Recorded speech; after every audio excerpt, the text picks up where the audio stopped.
وہ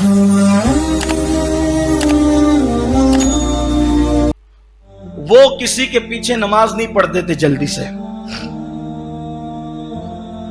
تو لوگوں نے فتنہ بپا کیا کہ یہ نماز ہی نہیں پڑھتے۔ وہ پڑھتے تھے نماز لیکن کسی کے پیچھے نہیں پڑھتے تھے، یعنی کسی کی اقتدا نہیں کرتے تھے، خود پڑھاتے بھی نہیں تھے اور کسی کے پیچھے پڑھتے بھی نہیں تھے، اپنے اجرے میں رہتے تھے، نماز پڑھتے تھے۔ تو لوگوں نے فتنہ کی یہ نماز نہیں پڑھتے، پبلک تو پبلک ہی ہے نا، پھر انہیں تو فتنہ ہی چاہیے اللہ ماشاء اللہ، تو ان کے پیچھے فتنہ لگا دی، نماز نہیں پڑھتے، نماز نہیں پڑھتے۔ وارث پاک کو لوگوں نے کہا کہ نماز نہیں پڑھتے، میں تو پڑھتا ہوں، کون کہتا نہیں پڑھتے؟ کہا آپ کو کسی کے پیچھے نہیں پڑھتے تو لوگ کہتے نہیں پڑھتے۔ کہا چلو ٹھیک ہے بھائی، اگر آپ پڑھوانا ہی چاہتے ہو تو چلو لے چلو، کہاں چلتے ہیں؟ تو ایک امام صاحب کے پیچھے لے جا کر کھڑا کیا، امام صاحب نے کہا اللہ اکبر، انہوں نے بھی کہا اللہ اکبر۔ سرکار وارث پاک نماز تو پڑھ لی، جب نماز ہو گئی وہ فرمایا امام صاحب بہت تھکایا آپ نے۔ وہ اصل میں پوربی بادشاہ بولتے تھے بہت تھکایا امام صاحب، بہت تھکایا، سنا امام صاحب بہت تھکایا، ہاں ایسی ان کی عادت تھی، ان کا لہجہ یہ تھا بہت تھکایا۔ امام صاحب نے، اب امام صاحب کی عزت پہ کسی کی بھی، امام کیا کسی کی بھی عزت پہ بن آئے گی تو آدمی تو دائیں بائیں کرے گا نا۔ کہا حضرت کیا ہوا، کیا گستاخی ہو گئی؟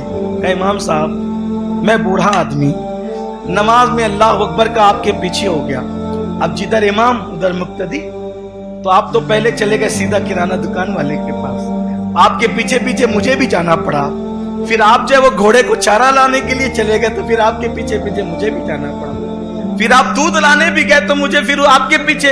ایک بوڑھے آدمی کو چند رکعت نماز میں کہاں کہاں لے کر کے گھومتے رہے حضرات، میں تھک گئے آپ کے پیچھے، اسی لیے میں پیچھے نماز نہیں پڑھتا۔ تو پھر اس کے بعد لوگوں نے کہا وارث پاک سے، وارث علی جب تم کسی کے پیچھے نہیں پڑھتے کسی کے پیچھے تو پڑھو گے۔ تو وارث پاک نے فرمایا علی حسین اشرفی جیسا امام لا کر دو، میں اس کے پیچھے جماعت کے ساتھ نماز پڑھوں گا۔ اگر امام ہو تو علی حسین اشرفی میاں جیسا، شیخ المشائخ سیدی اعلیٰ حضرت اشرفی میاں جیسا امام لا کر ان کے پیچھے نماز پڑھو۔ تو اب ہم لوگ لیکن یہ نہیں کر سکتے، ورنہ پتا چلا مینکیوں کو بھی زکام ہو جاتا ہے، چلو اب ہم بھی کسی کے پیچھے نہیں پڑیں گے تو آپ بھی تو وارث پاک بنے گا۔ اپنا تو وضو بھی درست نہیں ہے تو وارث، لوگ اللہ والوں کے برابر بننا چاہتے ہیں، پہلے اللہ والا بن تو صحیح، وہ مقام تو پا۔ ہمارے لیے تو ایسے ہی کہ جو سنی امام ہے اس کے پیچھے کھڑے ہو گئے، اللہ مالک ہے۔